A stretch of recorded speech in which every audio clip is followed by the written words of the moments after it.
నా జీవితంలో నేను కోల్పోయిన వాటిలో కొన్ని అవకాశాలు, కొన్ని డబ్బులు, కొన్ని ఉద్యోగాలు ఉన్నాయి. కానీ వాటికన్నా ఎక్కువగా బాధపెట్టేది నేను కోల్పోయిన నా ఫ్రెండ్ సర్కిల్. జీవితంలో మనం బిజీ అవుతాము, బాధ్యతలు పెరుగుతాయి, కాలం గడిచిపోతుంది.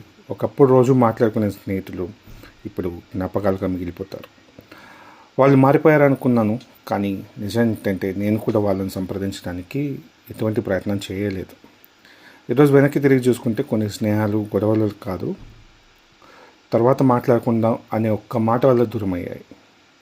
నా జీవితంలో నేను మిస్ అయిన గొప్ప విషయం ఏదైనా ఉంటే అది మంచి స్నేహితులు.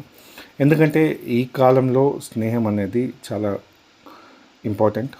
నెట్వర్కింగ్ కోసమైనా సరే, లేకపోతే మీకు ఉన్న ఎటువంటి విషయాలైనా షేర్ చేసుకోవడానికి ఒక స్నేహితుడు అవసరం. మీ జీవితంలో కూడా ఇలా దూరమైన ఒక స్నేహితుడు ఉన్నాడా? ఈరోజు అతనికి లేదా ఆమెకు ఒక మెసేజ్ పంపండి. మీ మెసేజ్ చూసిన తర్వాత వాళ్ళ రియాక్షన్ ఏంటో కామెంట్తో చెప్పండి.